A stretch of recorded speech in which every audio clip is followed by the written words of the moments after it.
Welcome to our new chapter, chemical kinetics. Chemical kinetics chapter start करने से पहले हम ये देख लेते हैं कि इस चैप्टर के अंदर हमें क्या क्या पढ़ना है और किसके बारे में पढ़ना है। ये सबसे ज़्यादा इंपॉर्टेंट है क्योंकि चैप्टर स्टार्ट कर रहे हैं तो पता होना चाहिए क्या क्या हम पढ़ने वाले हैं। तो यहाँ पर नाम से ही हमें पता लग रहा है, चैप्टर का नाम है केमिकल काइनेटिक्स।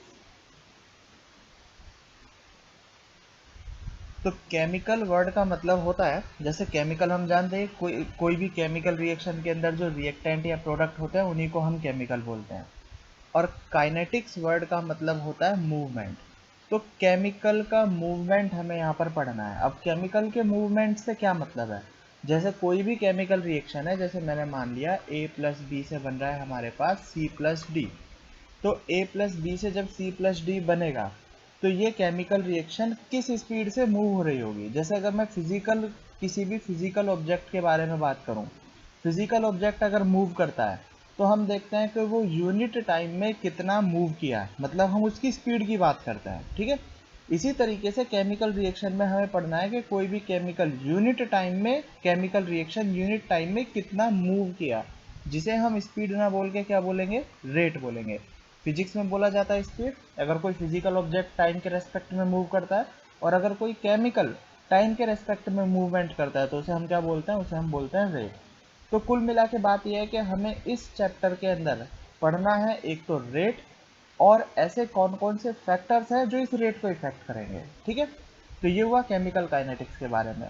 अब ऐसा तो नहीं है जैसे फिजिकल ऑब्जेक्ट मूव करता है तो अगर हम फिजिकल ऑब्जेक्ट को किसी पोजीशन ए पर रख देते हैं, मान लो अगर मैं यहाँ पर रख देता हूँ उसे ए पोजीशन पर, तो फिजिकल ऑब्जेक्ट बी पोजीशन पर पहुंच जाता है, मूव करके चल के पहुंच जाएगा। ठीक है, लेकिन केमिकल रिएक्शन में ऐसा थोड़ी है, केमिकल को मैं कहीं यहाँ रख दूंगा तो वो केमिकल चल के बी पोजीशन पर पहुंच जाएगा। तो यहाँ पर मूवमेंट से मतलब क्या है, यहाँ पर मूवमेंट से मतलब है, जैसे हमारे पास कोई भी हम लैब के अंदर केमिकल रिएक्शन कराते हैं तो केमिकल रिएक्शन में क्या होता है, हमारे पास अलग अलग टाइप के रिएक्टेंट होते हैं। जैसे हमारे पास एक रिएक्टेंट ये है R1 और दूसरा रिएक्टेंट ये है R2। जब मैं इन दोनों को मिक्स करूंगा तो मिक्स करने के बाद ये मिलके क्या बना रहे हैं, ये बना रहे हैं प्रोडक्ट P1। मतलब R1 प्लस R2 मिलके बना रहा है हमारे पास P1। ठीक है, तो इसकी कंसंट्रेशन R1 की रही होगी कुछ ना कुछ M1, इसकी कंसंट्रेशन रही होगी कुछ ना कुछ M2, और इसकी कंसंट्रेशन हो गई होगी M3।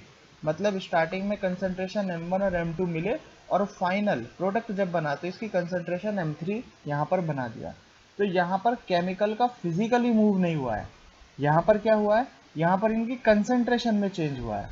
तो जैसे हम फिजिक्स में पढ़ते हैं change in position with respect to time is called speed, तो यहाँ हम क्या बोलेंगे, change in concentration with respect to time is called rate. ठीक है, तो इस चैप्टर के अंदर, केमिकल काइनेटिक्स चैप्टर के अंदर, हमें केमिकल रिएक्शंस की रेट पढ़ना है।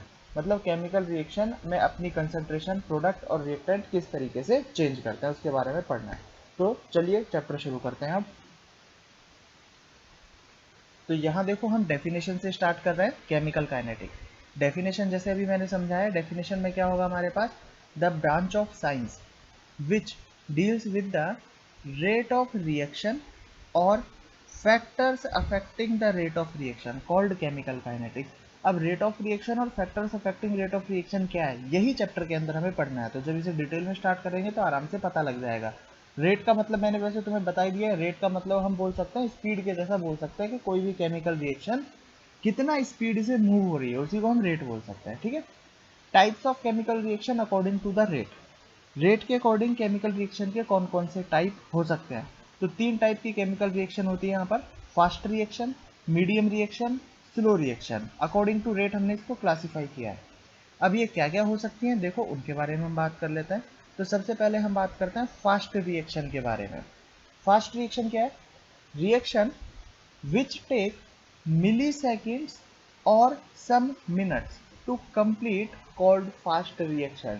मतलब वो केमिकल रिएक्शन जो कंप्लीट होने में या तो सिर्फ कुछ मिली सेकेंड्स या 5 या 10 मिनट का टाइम ले, उसे हम क्या बोल देते हैं, उसे हम फास्ट रिएक्शन बोल देते हैं।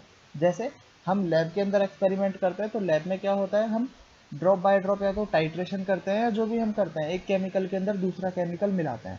तो लैब में जब मिक्स करते हैं केमिकल तो प्रोडक्ट हमारे पास तुरंत सामने आ जाता है। ऐसा नहीं है कि उस टेस्ट ट्यूब को लेके हम 4-5 दिन तक खड़े रहते हैं उसके बाद हम प्रोडक्ट बनने का वेट करते हैं, ऐसा तो नहीं होता।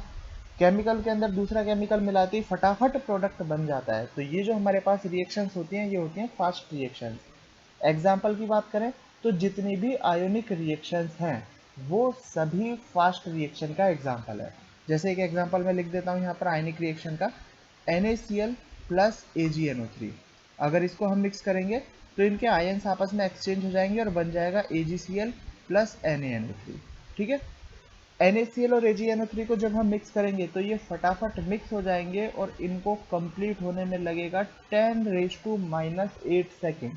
मतलब जितनी भी आयनिक रिएक्शन है उनका जो रेस्पेक्टिव टाइम माना गया है वो 10⁻⁸ सेकेंड माना गया है कि इतने टाइम में ये लगभग कंप्लीट हो जाती है। ठीक है, अगर हमारा कंसंट्रेशन का कुछ ज़्यादा से ज़्यादा डिफरेंस होता है तो वो 1-2 मिनट ले सकती है मैक्सिमम, इससे ज़्यादा टाइम इनमें नहीं लगता है। ठीक है, तो ये फास्ट रिएक्शन। अब हम बात करते हैं मीडियम रिएक्शन के बारे में। मीडियम रिएक्शन है जो फास्ट रिएक्शन के कंपैरिजन में थोड़ी सी स्लो होती हैं। कितना स्लो? फास्ट रिएक्शन कुछ सेकंड्स और मिनट्स में कंप्लीट हो गई थी, मीडियम रिएक्शन को कंप्लीट होने में या तो कुछ घंटे लग सकते हैं या ज़्यादा से ज़्यादा 1-2 दिन का टाइम लग सकता है। ठीक है, तो इन्हें हम क्या बोलेंगे? इन्हें हम मीडियम रिएक्शन बोलेंगे। एग्जाम्पल जैसे डाइजेशन ऑफ फूड का एग्जाम्पल है, हम खाना खाते हैं तो खाने का डाइजेशन किस तरीके से होता है? खाने के ऊपर एंजाइम्स जाते हैं और वो एंजाइम्स उस फूड को डाइजेस्ट करते हैं। तो ऐसा तो नहीं है हमने खाना खाया और फूड फटाफट डाइजेस्ट हो गया कुछ मिली सेकेंड्स के अंदर। फूड को डाइजेस्ट होने में लगभग 5 से 6 घंटे का टाइम लगता है। ठीक है, तो ये जो केमिकल रिएक्शन है, ये डाइजेशन ऑफ फूड एक केमिकल प्रोसेस है और इसको कंप्लीट होने में 5 से 6 घंटे लग रहे हैं। तो मतलब ये किसका एग्जाम्पल होगा? ये मीडियम रिएक्शन का एग्जाम्पल होगा। और देखो फोटोसिंथेसिस, फोटोसिंथेसिस में क्या होता है? फोटोसिंथेसिस में जैसे कार्बन डाइऑक्साइड और वाटर, इनके ऊपर जब सनलाइट आती है तो ये तीनों मिलके, तीनों कहाँ मिलते हैं? ये प्लांट का प्रोसेस होता है तो प्लांट के होते हैं। तो ये तीनों मिक्स होके क्या बनाते हैं? इसको डिकम्पोज करके ग्लूकोज, जिसे हम शुगर भी बोलते हैं, और ऑक्सीजन, इसका ग्लूकोज और शुगर, ग्लूकोज और ऑक्सीजन यहाँ से फॉर्म करते हैं। तो ये फोटोसिंथेसिस का एग्जांपल है। इसको भी कंप्लीट होने में 7 से 8 घंटे का टाइम लगता है। Conversion of milk to curd, milk to curd को कंप्लीट होने में भी 8 से 10 घंटे का टाइम लगता है। ठीक है, कन्वर्जन में। तो ये किसके एग्जाम्पल? ये मीडियम रिएक्शन के हमारे पास एग्जाम्पल है। थर्ड वन है स्लो रिएक्शन।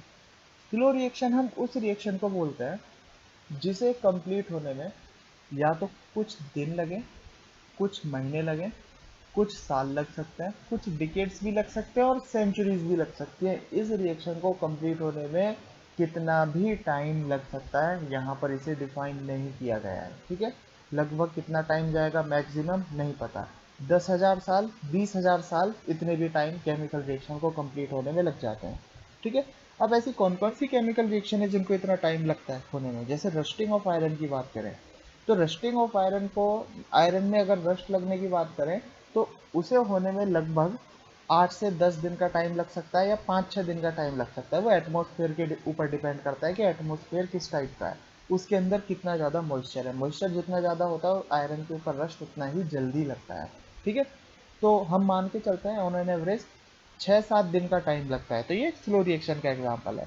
ऐसा नहीं है कि जैसे ही हम आयरन को लेके आए, पानी में डिप किया और हमने एयर में रख दिया तो तुरंत हमें रस्ट लगा हुआ दिख जाएगा। अगर इतनी जल्दी दिख जाता तो हम उसे फास्ट रिएक्शन बोल देते, लेकिन हमें कभी भी रस्ट लगता हुआ नहीं दिखेगा। या तो हमें आयरन क्लीन दिखेगा या हमें रस्ट लगा हुआ दिखेगा। ठीक है, तो ये किसके एग्जाम्पल है हमारे पास? ये रस्टिंग ऑफ आयरन का एग्जाम्पल है, स्लो रिएक्शन का एग्जाम्पल है। ठीक है, दूसरा conversion of diamond to graphite.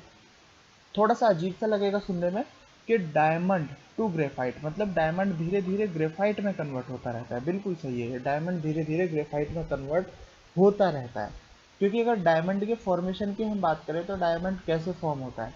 जितने भी फॉसिल फ्यूल्स होते हैं और ये प्लांट्स वगैरह है, ये जब जमीन में नीचे चले जाते हैं अर्थ के पास में, तो क्या होता है, बहुत ज़्यादा टेम्परेचर और बहुत ज़्यादा प्रेशर की वजह से इनके एटम्स पास पास आ जाते हैं। जितने भी कार्बन एटम्स होते हैं वो बिल्कुल पास आ जाते हैं और इतने पास आ जाते हैं कि एक कार्बन दूसरे कार्बन से कंटिन्यू इस तरीके से जुड़ता जाएगा। कार्बन की वैलेंसी कितनी होती है? 4।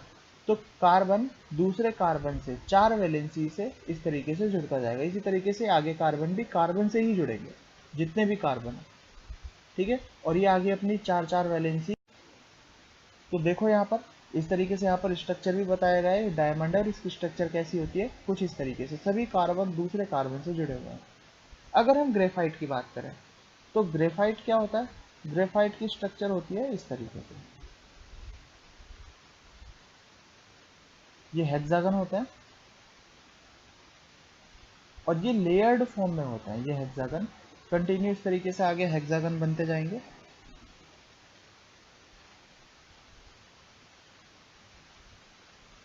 कितने भी बना सकते हैं हम लोग, और ये लेयर की फॉर्म में आगे बनते चले जाते हैं। ठीक है,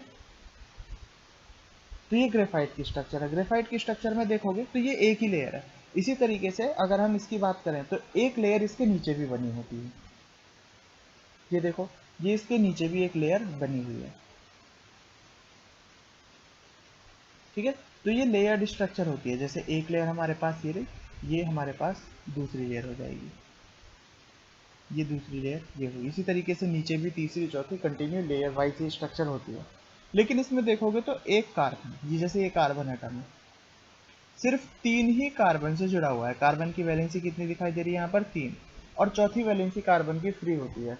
तो ऐसा क्यों हुआ, डायमंड के फॉर्मेशन में मैंने बताया कि फॉसिल फ्यूल जब बहुत ज़्यादा हाई टेम्परेचर और प्रेशर पर होते हैं तो इनके कार्बन एटम पास में आ जाते हैं और एक दूसरे से जुड़ जाते हैं, तो सभी कार्बन कार्बन से जुड़े हुए हैं। लेकिन जब डायमंड ऊपर आ जाता है, ऊपर मतलब अर्थ की सरफेस पर आया, अब प्रेशर है 1 atm, ओनली एटमॉस्फेरिक प्रेशर है। तो यहाँ पर जब प्रेशर कम हुआ तो प्रेशर कम होने की वजह से पॉसिबिलिटी होती है, ये जरूरी नहीं होता, पॉसिबिलिटी की बात कर रहा हूँ मैं, पॉसिबिलिटी होती है कि कार्बन कार्बन से थोड़े बहुत रिपल्सन फोर्स से दूर जाते जाएं। मतलब अगर कार्बन कार्बन एटम एक दूसरे को धक्का देगा तो हो सकता है कि इनमें बॉन्ड ब्रेकिंग की पॉसिबिलिटीज हो जाए, और जब बॉन्ड ब्रेक होंगे तो इसका मतलब कार्बन जो 4 कार्बन से जुड़ा हुआ था वो 3 कार्बन से जुड़ा हुआ है। ठीक है, और अगर वो 3 कार्बन से जुड़ा हुआ है मतलब वो थोड़ा सा लूज हुआ, और लूज होने का मतलब वो किस में कन्वर्ट हुआ, वो ग्रेफाइट में कन्वर्ट हुआ। तो डायमंड धीरे धीरे ग्रेफाइट में कन्वर्ट हो जाता है। लेकिन ये जो प्रोसेस है ये बहुत स्लो प्रोसेस है। ऐसा नहीं है कि आज हम डायमंड मार्केट से खरीद के लाए और कल सो के सुबह उठे तो हमारे पता चला कि हमारा डायमंड ग्रेफाइट में कन्वर्ट हो गया। ये मीडियम रिएक्शन का एग्जाम्पल नहीं है, ये स्लो रिएक्शन का एग्जाम्पल है। और ऐसा होने में जो अप्रोक्स टाइम बताया गया है वो बताया गया है 5,000 साल, 6,000 साल, 7,000 साल या 40,000 साल तक का भी टाइम बताया गया है। तो ये इतना स्लो रिएक्शन का एग्जाम्पल है कि हमें पता भी नहीं लगता कि डायमंड धीरे धीरे ग्रेफाइट में कन्वर्ट हो रहा है। ठीक है, तो ये एग्जाम्पल्स थे हमारे पास टाइप्स ऑफ केमिकल रिएक्शन के अकॉर्डिंग टू रेट। मतलब अगर हम रेट के स्पीड से देखें, रेट के हिसाब से देखें तो केमिकल रिएक्शन 3 टाइप की होती है, फास्ट, मीडियम, स्लो। फास्ट मतलब जो बहुत ज़्यादा फास्ट चलती हैं, कुछ सेकेंड्स में कंप्लीट हो जाती हैं। स्लो मतलब जो इतनी स्लो चलती है कि पता ही नहीं लगता, बहुत सारे साल लग जाते हैं उनको कंप्लीट होने में। और मीडियम मतलब जो 1-2 दिन इतने टाइम में कंप्लीट हो जाती है, उसे हम क्या बोलते हैं, उसे हम बोलते हैं मीडियम रिएक्शन। ठीक है, अब हम बात करते हैं रेट ऑफ रिएक्शन के बारे में। रेट ऑफ रिएक्शन, यहाँ से हमारा चैप्टर धीरे धीरे स्टार्ट होने लगता है। रेट ऑफ रिएक्शन की हम बात करें तो इसे मैं कंपैरिजन करता हूँ किसी भी फिजिकल ऑब्जेक्ट के मूवमेंट से, और इसे मैं कंपेयर करके पढ़ाता हूँ स्पीड से। ठीक है, जैसे मान लो हमारे पास कोई भी ऑब्जेक्ट है, कोई भी गाड़ी है, कार है, जैसे हमारे पास वो अभी पॉइंट ए पर प्रेजेंट है और ये कहाँ जाएगी, ये पॉइंट बी पर जाएगी। पॉइंट ए से पॉइंट बी के बीच की जो डिस्टेंस है वो है हमारे पास 60 किलोमीटर। ठीक है, और ये 1 घंटे में कंप्लीट करती है। तो ए से बी तक जाने में स्पीड कितनी हुई, तो स्पीड का फॉर्मूला क्या होता है हम जानते हैं, स्पीड या वेलोसिटी का फॉर्मूला डिस्टेंस, मतलब इसने जो कवर किया, इसने जो अपने में चेंज किया वो with respect to time, distance with respect to time. तो हम बोल सकते हैं कि इसकी स्पीड है 60 किलोमीटर पर आवर। ठीक है, छोटी सी चीज़ है, बचपन में पढ़ा दी जाती है। अब हम रेट ऑफ रिएक्शन की बात करते हैं।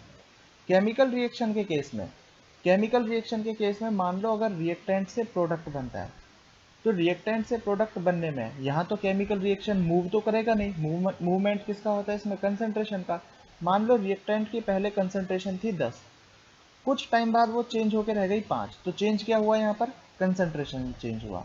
तो अब डेफिनेशन देखो, the change in concentration, change in concentration of reactant of product, with respect to time is called rate of reaction. Simple सी चीज है। यहाँ स्पीड का फॉर्मूला क्या था, डिस्टेंस अपॉन टाइम। यहाँ रेट का फॉर्मूला क्या है, change in concentration upon time, जितना टाइम लिया। तो rate is equal to, rate को डिनोट किया जाएगा कैपिटल आर से, change in concentration upon time taken. ठीक है। अब चेंज इन कंसेंट्रेशन का मतलब क्या है, किसी भी रिएक्टेंट या प्रोडक्ट की स्पीड की अगर कंसेंट्रेशन की अगर हम बात कर रहे हैं तो मान लो उसकी कंसेंट्रेशन पहले थी हमारे पास C1, फिर हो गई C2, तो चेंज क्या हुआ हमारे पास, C2 minus C1 divided by T2 minus T1, जिसे हम बोल सकते हैं delta C by delta T. तो रेट का फॉर्मूला क्या हुआ हमारे पास, R is equal to delta C by delta T. ये हमारे पास रेट का फॉर्मूला हुआ। ठीक है, सिंपल डेफिनेशन याद करनी है, फॉर्मूला याद करना है, बहुत छोटी सी चीज़ है। अब हम बात करते हैं types of rate of reaction. Rate of reaction कितने टाइप की होती है। तो टाइप्स की अगर बात करें तो फिजिक्स में पढ़ा होगा कि स्पीड भी दो टाइप की होती है। कौन कौन सी, एक होती है एवरेज स्पीड और दूसरी होती है इंस्टेंटेनियस स्पीड। उसी तरीके से यहाँ पर भी रेट होती है दो टाइप की, एक होती है एवरेज रेट और दूसरी होती है इंस्टेंटेनियस रेट। सेम। ठीक है। तो अब हम बात करते हैं उसके टाइप्स की। तो यहाँ पर देखो दो टाइप है हमारे पास, एक है हमारे पास एवरेज रेट और दूसरी है हमारे पास इंस्टेंटेनियस रेट। तो इसे मैं कंपेयर करके पढ़ाऊंगा, फिर से स्पीड के साथ कंपेयर करके पढ़ाऊंगा। कैसे, जैसे देखो अभी हमने एक एग्जांपल लिया था कि मान लो कोई भी हमारे पास कार है और वो कार मूव करती है। ठीक है। अब अगर वो कार मूव कर रही है, मान लो हमारे पास ये पॉइंट है ए, एक पॉइंट है हमारे पास ए और हमारे पास दूसरा पॉइंट है ये बी, और ए से बी के इस ट्रैक की लेंथ हम मान लेते हैं 60 किलोमीटर, और इस 60 किलोमीटर को कंप्लीट करने में इस कार को टाइम लगता है हमारे पास 2 आवर। तो अगर हम इसकी स्पीड बताएं तो स्पीड का फॉर्मूला क्या है हमारे पास, speed is equal to distance upon time. Distance upon time formula apply करेंगे 60/2, तो ये हमारे पास स्पीड आई 30 किलोमीटर पर आवर। तो ये जो 30 किलोमीटर पर आवर है ये एक एवरेज स्पीड है, क्योंकि हमने क्या देखा, हमने टोटल डिस्टेंस देखा और टोटल टाइम देखा। मे बी पॉसिबल इस बीच में कार की स्पीड 30 के बजाय 50 भी हुई हो, 10 भी हुई हो, 80 भी हुई हो, या थोड़ी देर वो रुक भी गई हो। वो बीच में हमने नहीं देखा, हमने सिर्फ ये देखा कि ए पॉइंट से बी पॉइंट की डिस्टेंस 60 किलोमीटर और वहां तक जाने में से 2 घंटे का टाइम लगा। तो इसकी जो एवरेज स्पीड हुई वो क्या हुई, 30 किलोमीटर पर आवर। ठीक है। तो इसे हम बोलते हैं एवरेज स्पीड। यहाँ पर इंपॉर्टेंट टर्म ये है कि यहाँ पर टाइम 2 आवर है जो हम डिफाइन कर चुके हैं, ये हम टाइम यहाँ पर डिफाइन कर सकते हैं। ठीक है। अब बात करते हैं हम इंस्टेंटेनियस रेट की। अगर कोई भी गाड़ी मूवमेंट में है इस तरीके से, और हम किसी भी पॉइंट पर किसी भी टाइम पर उसका स्पीडोमीटर चेक करते हैं, और वो स्पीडोमीटर अभी इसकी स्पीड दिखा रहा है लगभग हमारे पास 130 की स्पीड दिखा रहा है, तो ये जो स्पीड हो गई ये हो गई इंस्टेंटेनियस स्पीड। कहने का मतलब ये है, हमने ये नहीं देखा कि पहले कितनी देर चली बाद में कितनी देर चली, एवरेज नहीं, कुछ नहीं, सिर्फ हमने डायरेक्ट नज़र डाली स्पीडोमीटर पर एट दैट पॉइंट। अगर उसकी स्पीड 130 है तो हम बोल देंगे कि इसकी इंस्टेंटेनियस इंस्टेंट टाइम पर स्पीड क्या है 130, तो ये हो जाती है इंस्टेंटेनियस स्पीड। ठीक है। ठीक उसी तरीके से हमारे पास रेट भी डिफाइन की जाती है। मतलब अगर हम किसी भी केमिकल रिएक्शन के अंदर किसी टाइम इंटरवल के अंदर अगर हम रेट निकालेंगे तो उसे बोलेंगे हम लोग एवरेज रेट। और अगर हम किसी भी टाइम इंटरवल लिए बिना ही रेट निकालेंगे, बिल्कुल जीरो टाइम इंटरवल पर, तो उसे बोलेंगे इंस्टेंटेनियस रेट। और उसी के बेस पर इनकी डेफिनेशन यहाँ पर डिफाइन किया गया है। जैसे देखो, it is determine between some time interval, ये किसी न किसी टाइम इंटरवल में डिफाइन की जा सकती है। It is determine at instant time, बिल्कुल हाथों हाथ उसी टाइम पर इसकी रेट को डिफाइन किया जाएगा। ठीक है, इंस्टेंट टाइम पर इसे डिफाइन किया जाएगा। देखते हैं एग्जाम्पल। जैसे अगर कोई भी हमारे पास रिएक्टेंट से प्रोडक्ट केमिकल रिएक्शन है, T इक्वल टू T1 पर इसका रिएक्टेंट का कंसेंट्रेशन है R1, प्रोडक्ट का concentration P1। T equal to T2 पर रिएक्टेंट का कंसेंट्रेशन R2, प्रोडक्ट का कंसेंट्रेशन P2। तो अगर हम रेट डिफाइन करें तो रिएक्टेंट के लिए रेट क्या होगा, रिएक्टेंट के लिए रेट हो जाएगा हमारे पास चेंज इन कंसेंट्रेशन, मतलब R2 minus R1 divided by time taken T2 minus T1, ये रेट इन कंसेंट्रेशन, जिसे हम बोल सकते हैं delta R by delta T reactant के लिए। ठीक है। प्रोडक्ट के लिए अगर हम बात करें सेम होगा, चेंज इन कंसेंट्रेशन मतलब P2 minus P1 upon T2 minus T1, या फिर हम बोलें delta P2 upon delta P1। ठीक है, डेल्टा का मतलब यहाँ पर ये टाइम इंटरवल, टाइम चेंज है, टोटल कितना टाइम चेंज हुआ। ठीक है, अब एक छोटी सी टर्म जो बहुत काम की है, क्वेश्चंस में गलती करवाती है, वो हमें यहाँ पर याद रखना है। कैसे? रेट कभी भी नेगेटिव में नहीं हो सकती, रेट हमेशा क्या होगी, पॉजिटिव में ही होगी या जीरो हो सकती है, बस नेगेटिव में रेट नहीं हो सकती। अगर यहाँ पर देखा जाए रिएक्टेंट हमेशा कम होता है केमिकल रिएक्शन में विद रेस्पेक्ट टू टाइम, जैसे जैसे टाइम इंक्रीज होता जाएगा रिएक्टेंट कम होता जाएगा। ठीक है, क्योंकि वो प्रोडक्ट में चेंज हो रहा है। तो यहाँ R1 और R2 में R2 हमेशा छोटा होगा, एक मिनट, R2 हमेशा छोटा होगा क्योंकि रिएक्टेंट किस में कन्वर्ट हो रहा है, रिएक्टेंट प्रोडक्ट में कन्वर्ट हो रहा है। तो R1 बड़ा है, R2 छोटा है। तो R2 माइनस R1 की वैल्यू यहाँ पर नेगेटिव आएगी, लेकिन रेट कभी नेगेटिव हो नहीं सकती। तो हम इस नेगेटिव वैल्यू को पॉजिटिव बनाने के लिए माइनस से मल्टीप्लाई कर देंगे। तो हमेशा ध्यान रखना है कि जब भी हम रिएक्टेंट की रेट लिखेंगे तो वो हम उसे नेगेटिव में लिखेंगे, ताकि वो पहले से जो नेगेटिव आ रहा है वो पॉजिटिव हो जाए। लेकिन प्रोडक्ट के केस में क्या होगा, प्रोडक्ट के केस में तो प्रोडक्ट धीरे धीरे इंक्रीज होता है, तो P2 ग्रेटर देन P1 होता है। तो यहाँ पर ये पहले से ही पॉजिटिव है, तो यहाँ हमें नेगेटिव साइन नहीं लगाना है। ये इंपॉर्टेंट टर्म है, रिएक्टेंट में नेगेटिव साइन लगाना है, प्रोडक्ट में नेगेटिव साइन नहीं लगाना है। ठीक है, ध्यान रखना है। इंस्टेंटेनियस रेट की बात करें तो इंस्टेंटेनियस रेट का मतलब जैसे हमने यहाँ पर लिखा R is equal to delta R by delta T, लेकिन इंस्टेंटेनियस टाइम मतलब यहाँ पर अगर मैं लिमिट लगा दूँ, limit delta T tends to zero, delta R by delta T के अंदर, तो ये किस में कन्वर्ट हो जाएगा, इसे हम लिख सकते हैं D R by D T. ठीक है, क्योंकि यहाँ पर डेल्टा टी बहुत छोटा क्वांटिटी के अंदर है और रिएक्टेंट है, इसलिए नेगेटिव लगाना होगा, minus D R by D T. या फिर हम बोल सकते हैं प्रोडक्ट के इसमें D P by D T, product में हमेशा क्या रहेगा, पॉजिटिव रहेगा। तो हमारे पास ये इंस्टेंटेनियस रेट आ जाएगा। ध्यान रखना, एवरेज रेट में क्या आता है हमारे पास, डेल्टा आता है, और इंस्टेंटेनियस रेट में क्या आता है हमारे पास, ये डी की फॉर्म में आ जाता है, डी बाई डी टी की फॉर्म में आ जाता है। ठीक है, ये इनके फॉर्मूलेज हुए। अब हम चलते हैं आगे थोड़ा कर्व की तरफ। ये कर्व देखें, ये हमारे पास प्रोडक्ट का कर्व है, concentration of product versus time, इनके बीच में बनाया गया है। जैसे जैसे टाइम इंक्रीज हो रहा है प्रोडक्ट की कंसंट्रेशन इंक्रीज हो रही है। टाइम हमने लिया स्टार्टिंग में t इक्वल टू T1 पर कंसेंट्रेशन प्रोडक्ट की P1। ठीक है, time t equal to T पर कंसेंट्रेशन कितनी हो गई, P2। तो ये चेंज देखो, ये चेंज क्या है यहाँ पर, डेल्टा P। ठीक है, और ये चेंज क्या है यहाँ पर, डेल्टा T। तो अगर हमें रेट निकालना है तो रेट कैसे निकाल सकते हैं, रेट हम निकाल सकते हैं delta P by delta T, दोनों के बीच का डिफरेंस, ये रहा फॉर्मूला। ठीक है, तो delta P by delta T, यही क्या होगा हमारे पास, रेट होगा। ठीक है, इंस्टेंटेनियस के केस की अगर हम बात करें तो इंस्टेंटेनियस के केस में क्या होगा, देखो जैसे ये कर्व है हमारे पास, ये प्रोडक्ट का कर्व है, कंटिन्यू ऊपर जा रहा है। तो इंस्टेंटेनियस में तो हमारे पास टाइम इंटरवल होता नहीं है। मान लो t इक्वल टू T1 पर अगर हमें रेट निकालनी है तो हमें सिर्फ इस पॉइंट पर रेट निकालनी है। अब अगर मुझे सिर्फ इस पॉइंट पर रेट निकालनी है तो यहाँ तो चेंज था, उस चेंज को मैंने डिवाइड कर लिया तो रेट निकल आया। यहाँ कैसे निकालेंगे, हम इस पॉइंट के ऊपर एक स्लोप ड्रॉ करेंगे, सॉरी, हम इस पॉइंट के ऊपर एक टेंजेंट ड्रॉ करेंगे और इस टेंजेंट का जो स्लोप होगा वही इसकी रेट होगी। ठीक है, तो इसका टेंजेंट का स्लोप हम कैसे निकाल सकते हैं, जैसे हमने लाइन ड्रॉ किया तो इस तरीके से हम लाइन ड्रॉ करेंगे, डेल्टा पी और डेल्टा टी हमारे पास आ सकता है। या फिर अगर हमें एंगल दिया गया तो इसका जो स्लोप होगा, स्लोप इज इक्वल टू क्या होगा हमारे पास, हम जानते हैं टेन थीटा स्लोप होता है किसी भी टेंजेंट के स्लोप, और टेन थीटा किसके इक्वल होगा यहाँ पर, D P by D T के इक्वल होगा, मतलब ये इसी की रेट के इक्वल होगा। तो इंस्टेंटेनियस रेट कैसे निकालते हैं, उस पॉइंट पर टेंजेंट ड्रॉ करके उसका स्लोप निकाल लेंगे, वही उसकी रेट होगी। नेक्स्ट है हमारे पास यूनिट ऑफ रेट। रेट की यूनिट किस तरीके से निकाल सकते हैं हम लोग, रेट का फॉर्मूला देखो, rate is equal to change in concentration,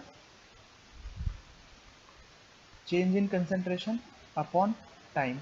तो कंसेंट्रेशन की यूनिट क्या होगी, कंसेंट्रेशन की यूनिट हमें पता है मोल पर लीटर, ये कंसेंट्रेशन की यूनिट होती है। और टाइम की यूनिट क्या ली जाएगी यहाँ पर, सेकंड के अंदर ली जाएगी। तो टोटल हमारे पास जो यूनिट आई वो आई मोल पर लीटर सेकंड इनवर्स, ये हमारे पास रेट की यूनिट हो जाएगी। ठीक है, तो ये था आज का चैप्टर, हमारे पास सिर्फ रेट को डिफाइन किया। नेक्स्ट लेक्चर से अब हम लोग इस रेट के बारे में थोड़ा और डिटेल में जाएंगे और इस रेट को कौन कौन से फैक्टर इफेक्ट करते हैं वो हमारे पास धीरे धीरे आने